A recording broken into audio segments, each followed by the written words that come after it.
Hello दोस्तों, welcome to PRT teacher classes. कैसे आप सभी? उम्मीद करता हूँ अच्छे होंगे, पढ़ाई कर रहे होंगे। चलिए शुरू करते हैं आज के सेशन को। आज का सेशन जो है गुप्त साम्राज्य से संबंधित है। इससे पहले जो भी चीज़ पढ़े थे उससे आगे आज चलेंगे, ठीक है। तो मैं कहना चाह रहा हूँ, देखिए समझिएगा कि अजंता में निर्मित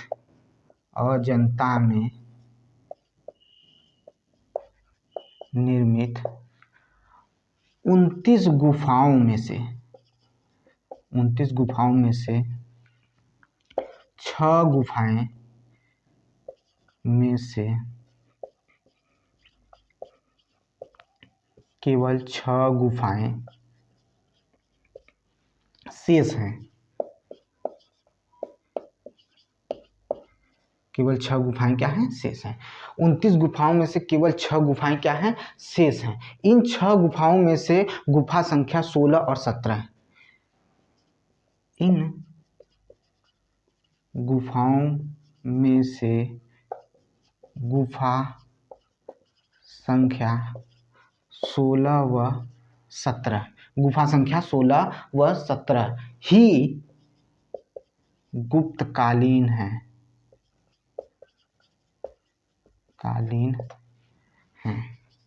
गुप्तकालीन है। गुफा संख्या 16 और 17 क्या है? गुप्तकालीन है, ठीक है। अब ये देखिएगा, गुप्तकालीन है। इनमें गुफा संख्या 16 में उत्कीर्ण मरणासन राजकुमारी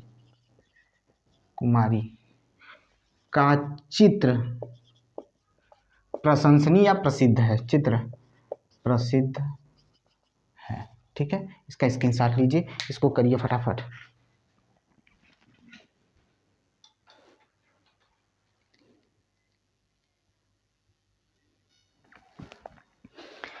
ये हो गया। अब देखिए मैं क्या कहना चाह रहा हूँ। कह रहा हूँ कि गुफा संख्या 17 गुफा संख्या 17 में निर्मित चित्र को चित्रशाला कहा गया है। चित्रशाला कहा गया है। गुफा संख्या 17 में निर्मित चित्र को चित्रशाला कहा गया। क्या कहा गया? चित्रशाला कहा गया। ये जो चित्र थे ना, ये चित्र थे ना, ये भगवान बुद्ध के जन्म, उनके महानिर्माण, जो निर्माण क्या कहते हैं उसे, परिनिर्माण, हाँ सॉरी, महापरिनिर्माण से संबंधित है, और जीवन से संबंधित है, और महाविनिष्क्रमण से संबंधित है। किससे है? तो ये सारी चित्र उसमें बनाया गया है। तो बुद्ध भगवान के जीवन से संबंधित है, यानी अगर बात करें तो उनके जन्म, जीवन, महापरिनिर्माण से संबंधित है, महाविनिष्क्रमण से संबंधित है, यानी महाविनिष्क्रमण से संबंधित है। कौन? तो यही इनके क्या है? चित्र, मतलब गुफा संख्या 17 में ये सारी चित्रों को क्या किया गया है? बनाया गया है। तो किससे संबंधित है? तो भगवान बुद्ध से संबंधित है, ठीक है। तो देखिए मैं क्या कह रहा हूं कि इस गुफा में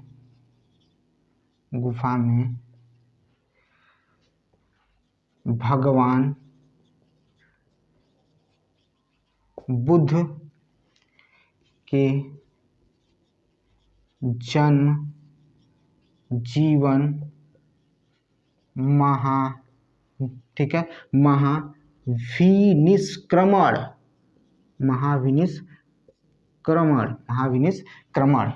तथा महापरिनिर्माण से संबंधित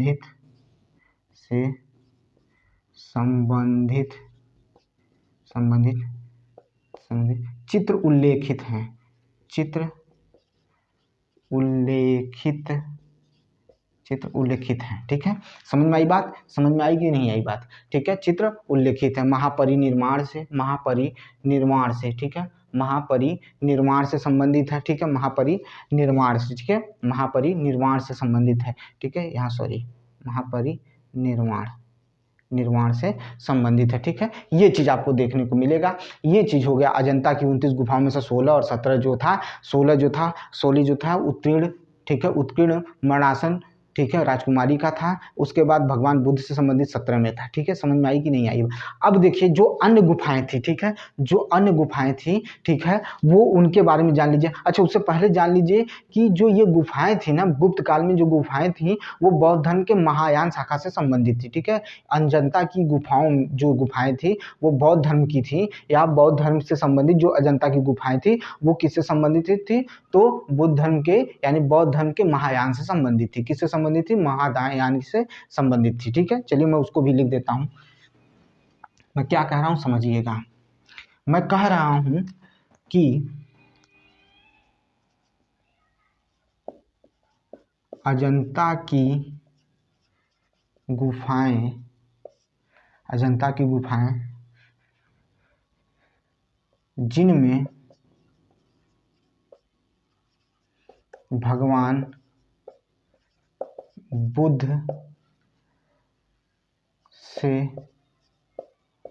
संबंधित चित्रशाला था, चित्रशाला था, वो महायान से संबंधित है, यान से संबंधित है, महायान से संबंधित है। ठीक है, महायान से संबंधित है। ठीक है, अब कह रहा है कि गुप्त काल में निर्मित अन्य गुफाएं बाघ की गुफाएं कहलाती थी। ठीक है, गुप्त काल में निर्मित अन्य गुफा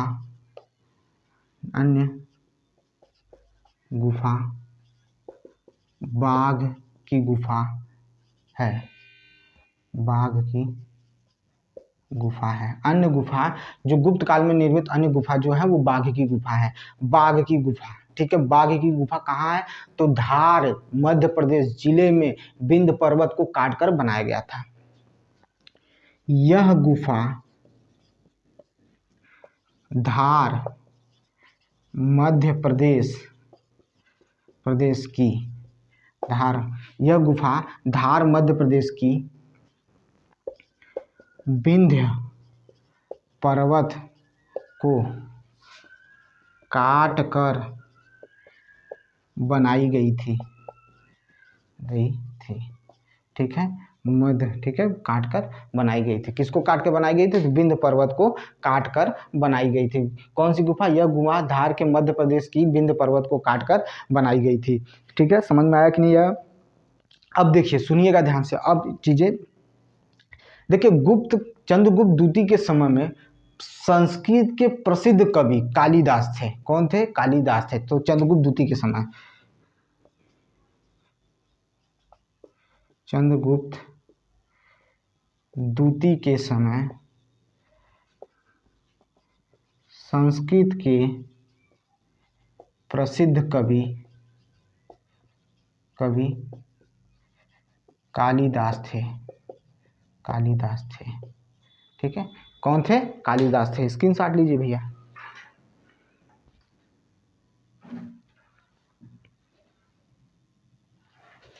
ठीक है, कौन थे? तो कालिदास थे। कौन थे? कालिदास थे। कौन थे? कालिदास थे। संस्कृत के या संस्कृत भाषा के सबसे प्रसिद्ध कवि कौन थे?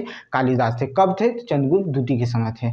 चंद्रगुप्त द्वितीय के समय थे। चंद्रगुप्त द्वितीय के समय। याद रखिएगा, कुछ प्रसिद्ध कवि, कुछ प्रसिद्ध विद्वान, कुछ प्रसिद्ध आयुर्वेदाचार्य हमेशा आपको किसमें लिखने को मिलेगा? अगर गुप्त साम्राज्य की बात होगी तो गुप्त द्वितीय के बारे में ही हो रही है। ठीक, चंद्रगुप्त द्वितीय के बारे में, सॉरी चंद्रगुप्त क्या कहते हैं, हाँ सॉरी, चंद्रगुप्त द्वितीय में ही आपको देखने को मिलेगा। ठीक है, अब देखिए चंद्रगुप्त द्वितीय के समय में, चंद्रगुप्त द्वितीय के दरबार में प्रसिद्ध चंद्रगुप्त द्वितीय के दरबार में प्रसिद्ध कौन? आयुर्वेदाचार्य। कौन? आयुर्वेदाचार्य।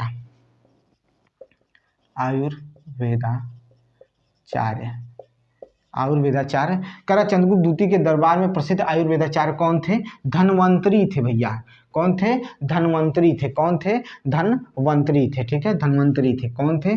तो धन्वंतरी थे। कौन थे? धन्वंतरी थे। ठीक है, कौन थे? तो धन्वंतरी थे। कौन थे? धन्वंतरी थे। यही धन्वंतरी जो थे ये प्रसिद्ध आयुर्वेदाचार्य थे। किसमें? चंद्रगुप्त द्वितीय के समय में। कब थे? चंद्रगुप्त द्वितीय के समय में थे। चंद्रगुप्त द्वितीय के समय में यही एक प्रसिद्ध कौन थे? धन्वंतरी आयुर्वेदाचार्य थे। अब ध्यान से सुनिएगा, विष्णु शर्मा की पंचतंत्र, विष्णु शर्मा की पंचतंत्र, ठीक है, गुप्त काल में ही लिखी गई और ये प्रसिद्ध प्रचलित ग्रंथ था। ठीक है, प्रसिद्ध प्रचलित ग्रंथ था। ठीक है, जो बाइबल के बाद दूसरे नंबर पर आता था। तो मैं क्या लिख रहा हूं? मैं लिख रहा हूं कि गुप्तकालीन समय में, गुप्तकालीन, ठीक है, गुप्तकालीन, ठीक है, गुप्तकालीन में, ठीक है, या गुप्त काल में लिख लीजिए, गुप्त काल में विष्णु शर्मा की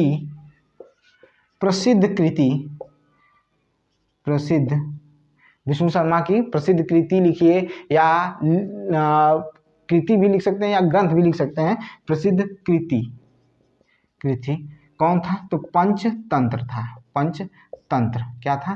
पंचतंत्र था। ठीक है, पंचतंत्र जो संसार में बहुत ही प्रसिद्ध हुआ, बहुत ही प्रसिद्ध हुआ। अरे इसका प्रसिद्ध हुआ, रुक जाइए, बता रहे हैं, प्रसिद्ध हुआ। इसका अन्य भाषाओं में बहुत ही वर्णन हुआ था। इनका अन्य भाषाओं में क्या किया गया था? काफी वर्णन किया गया था। ठीक है, अब क्या है, मैं क्या कर रहा हूँ, बाइबल के बाद इसका दूसरा नाम था या दूसरा स्थान था। इसका बाइबल के बाद दूसरा स्थान था। इसे 5 भागों में बांटा गया था। इसे 5 भागों में बांटा गया था। इसे 5 भागों में बांटा गया था। पहला, ठीक है, पहला क्या है? तो पहला है आपका मित्र भेद। क्या है? मित्र भेद है।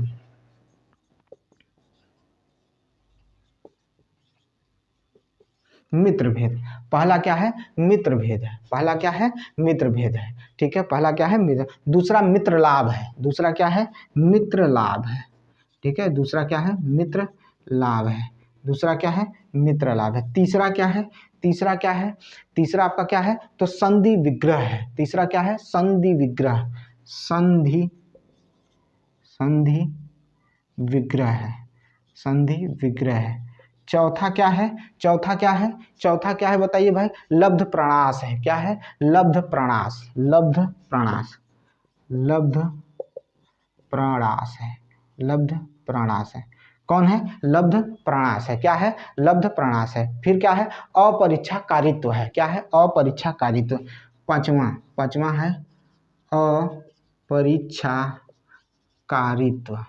अपरिच्छाकारित्व है। क्या है? अपरिच्छाकारित्व है। इसका स्क्रीनशॉट लीजिए फटाफट। देख लीजिए, कह रहा है, फिर से देख लीजिए कि गुप्त काल में विष्णु शर्मा की प्रसिद्ध कृति पंचतंत्र जो संसार में बहुत ही प्रसिद्ध हुआ, वो इसे 5 भागों में बांटा गया। पहला मित्र भेद, मित्र लाभ, ठीक है, फिर संधि विग्रह, फिर लब्ध प्रणास है, और क्या है? अपरिच्छाकारित्व है। क्या है? अपरिच्छाकारित्व है। इसे 5 भागों में बांटा गया था। आइए चलते हैं, ठीक है, आगे चलते हैं। अब ध्यान से सुनिएगा, आर्यभट्ट जो थे उन्होंने दो ग्रंथों की रचना की थी, या 2 ग्रंथ लिखे थे। एक था आर्यभट्टी था, और एक क्या था? सूर्य सिद्धांत था। एक आर्यभट्टी और एक क्या था? सूर्य सिद्धांत। किसकी बात कर रहे हैं? आर्यभट्ट की। आर्यभट्ट किसकी बात कर रहे हैं? तो आर्यभट्ट की बात कर रहे हैं। इन्होंने 2 चीजें लिखी थी, आर्यभट्टी और सूर्य सिद्धांत। आर्यभट्टी और सूर्य सिद्धांत, ठीक है, सूर्य सिद्धांत। ये 2 कृति की रचना किए थे, 2 ग्रंथ की रचना किए थे। ग्रंथ की रचना किए थे। कौन किया था? तो आर्यभट्ट ने किया था। आर्यभट्ट ने आर्यभट्टी, ठीक है, आर्यभट्टियम लिख लीजिएगा, आर्यभट्टियम, और सूर्य सिद्धांत की रचना की थी। सूर्य सिद्धांत नामक ग्रंथ की रचना की थी। और इन्होंने ही बताया था कि पृथ्वी जो है सूर्य के चारों तरफ क्या करती है? घूमती है। पृथ्वी, इन्होंने बताया पृथ्वी सूर्य के चारों ओर चक्कर लगाती है, चक्कर लगाती है। याद रखिएगा, इन्होंने ही बताया कि पृथ्वी जो है सूर्य के चारों ओर क्या करती है, चक्कर लगाती है। इन्होंने ही बताया। किसने बताया? तो आर्यभट्ट ने बताया। इनकी दो ग्रंथ थी, कौन कौन से थे? तो आर्यभट्टियम और कौन था? सूर्य सिद्धांत था। ठीक है, सूर्य सिद्धांत। सूर्य सिद्धांत के अंतर्गत ही यही आता है कि पृथ्वी सूर्य के चारों ओर क्या करती है, चक्कर लगाती है। पृथ्वी जो है सूर्य के चारों ओर घूमती है, चक्कर लगाती। चंद्रगुप्त द्वितीय के दरबार में प्रमुख विद्वान थे। ठीक है, प्रमुख विद्वान कौन कौन थे? बारामिहिर था, धन्वंतरी था और ब्रह्मगुप्त थे। धन्वंतरी, बारामिहिर, धन्वंतरी, बारामिहिर और ब्रह्मगुप्त थे। ठीक है, सुनिएगा ध्यान से मैं क्या कह रहा हूँ। मैं कह रहा हूँ कि चंद्रगुप्त द्वितीय के समय, गुप्त द्वितीय के दरबार में प्रमुख विद्वान वारामिहिर,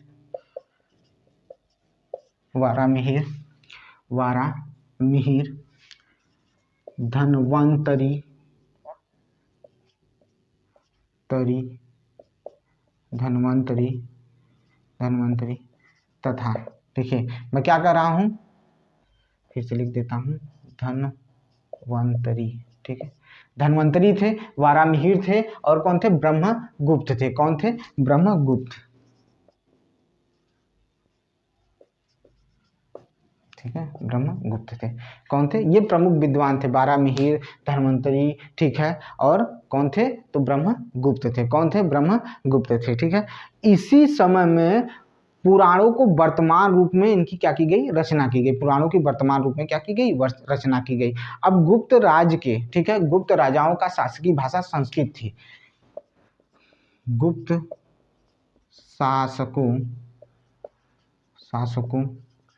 की राजकीय भाषा संस्कृत थी। ठीक है, संस्कृत थी, राजकीय भाषा संस्कृत थी। गुप्त कह रहा, गुप्त शासकों की राजकीय भाषा संस्कृत थी। गुप्त राजकों की शासकीय भाषा क्या थी? संस्कृत थी। ठीक है, यही हमारे देश की विडंबना है। जो पुरानी भाषाएं हैं वो खत्म हो रही हैं। हिंदी भाषा का भी वही दुर्दशा चल रहा है। आपको जब भी अगर IAS में नौकरी करनी है, सिविल सेवा में चलना है, तो आपको इंग्लिश आना चाहिए। ठीक है, और हम समस्या सुनते हैं जाकर गांव में। ठीक है, गरीबों की समस्या समझते हैं, उनकी वो जो बोलते हैं वो हिंदी बोलते हैं या कोई अन्य भाषा बोलते हैं।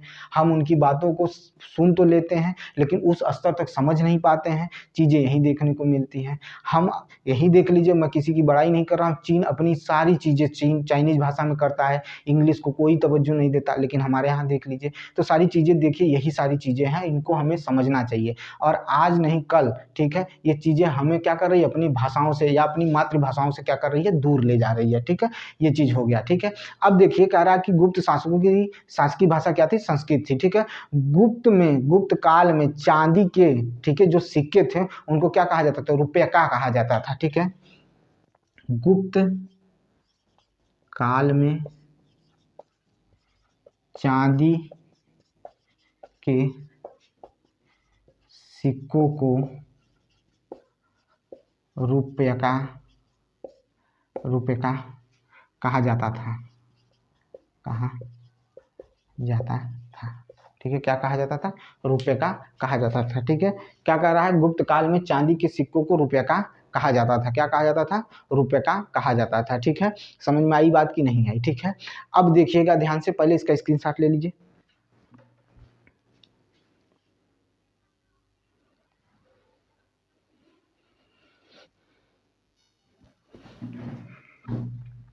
चलिए देखिए,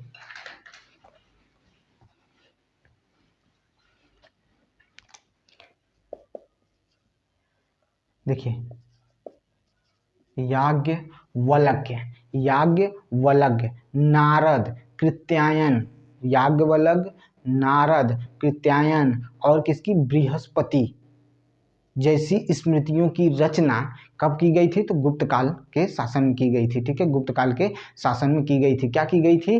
तो फिर से सुनिएगा, याज्ञवल्क्य, याज्ञ वल्क्य, फिर उसके बाद नारद, कृत्यायन और बृहस्पति स्मृतियों की रचना कब की गई थी? तो गुप्त काल में की गई थी। याज्ञ वल्क्य, ठीक है, ये याज्ञ याज्ञ वल्क्य, क्या कह रहा हूं? तो याज्ञ वल्क्य, ठीक है, याज्ञ वल्क्य, फिर नारद,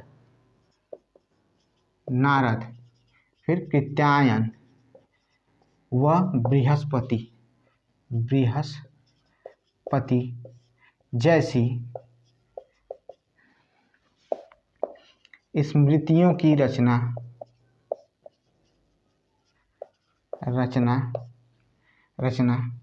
गुप्त काल में की गई थी। गुप्त काल में की गई थी। गुप्त काल में की गई थी।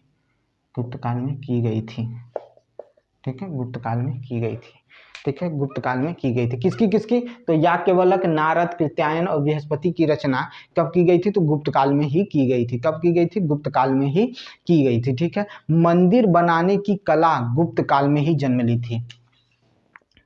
गुप्त काल में मंदिर बनाने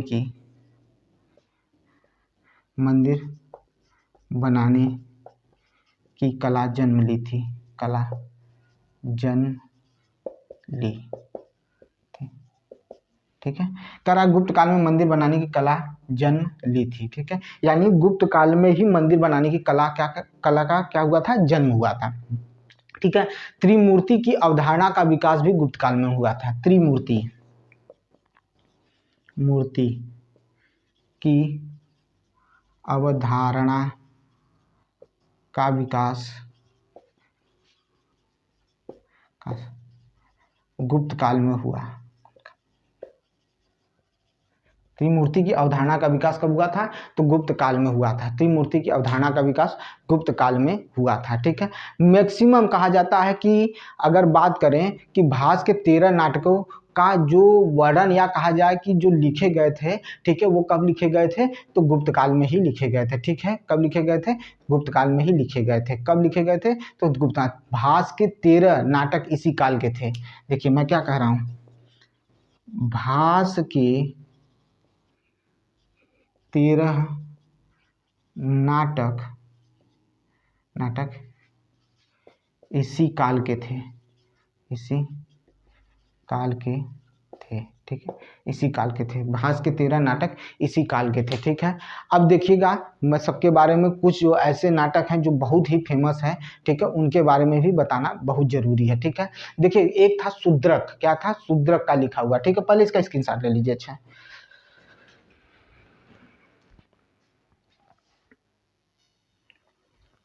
चलिए अब देखिए, ये हो गया। कह रहा हूं कि भास के 13 नाटक इसी काल में थे। देखिए अब आपको बताता हूं, शूद्रक जो थे, शूद्रक का लिखा का नाटक, ठीक है, मृच्छ कटिकम, ठीक है। शूद्रक का नाटक मृच्छ कटिकम। शूद्रक का नाटक क्या था? मृच्छ कटिकम, ठीक है। मृच्छ कटिकम या माटी के खिलौने गाड़ी, या इसी को कहा जाता है माटी का खिलौना गाड़ी, माटी का खिलौना गाड़ी, जिसमें एक ब्राह्मण एक वेश्या के प्रेम में किस तरह से पड़ा था या किस तरह से उसका है, उसके बारे में क्या किया गया है? वर्णन किया गया है, जिसमें एक निर्धन ब्राह्मण के साथ वेश्या के प्रेम को वर्णित किया गया है। इसमें एक निर्धन ब्राह्मण के साथ वेश्या के साथ एक वेश्या के प्रेम का वर्णन किया गया है,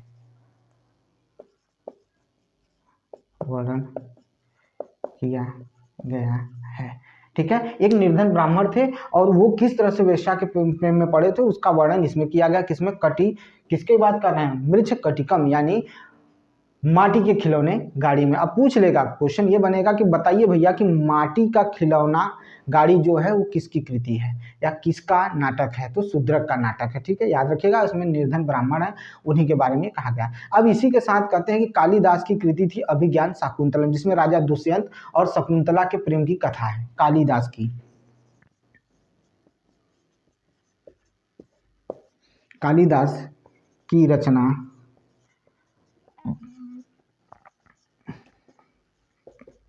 अभिज्ञान शाकुंतलम, अभिज्ञान शाकुंतलम, अभिज्ञान शाकुंतलम, शाकुंतलम,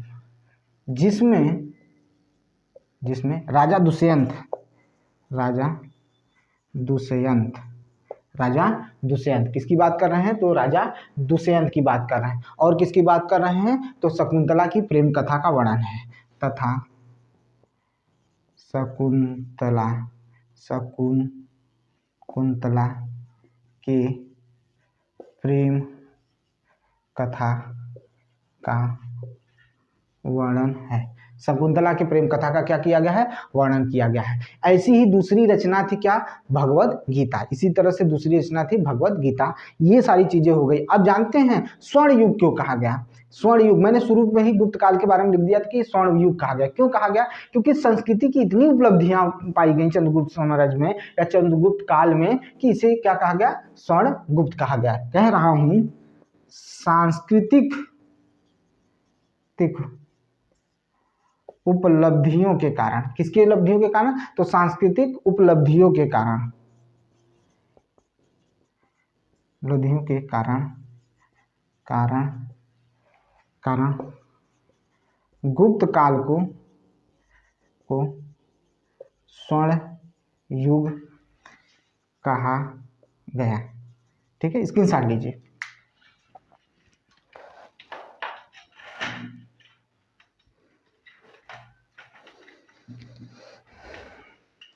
अब देखिए, आपका आज ये गुप्त काल या गुप्त साम्राज्य समाप्त हुआ है। ठीक है, आपने को मौर्य वंश पढ़ा दिया, गुप्त वंश पढ़ा दिया। ठीक है, और भी चीज़ें जो इंपॉर्टेंट है, क्योंकि आपका चंडीगढ़ जेबीटी में ऊपर दिया हुआ कि कुछ और भी चीज़ें हैं जो हिस्ट्री से संबंधित है, वो पढ़ाना जरूरी है, उसको भी मैं कल शुरू कर दूंगा।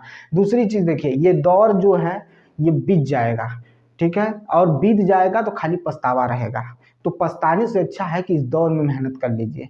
आज आपके पास, आज समय जान रहे हैं कि आज कौन सा डेट है, आपके पास 28 को एग्जाम है। जितना समय यही है, आप इस समय को इतना यूटिलाइज करिए, इतना मेहनत करिए कि लगभग साल भर का मेहनत इसी में कर दीजिए।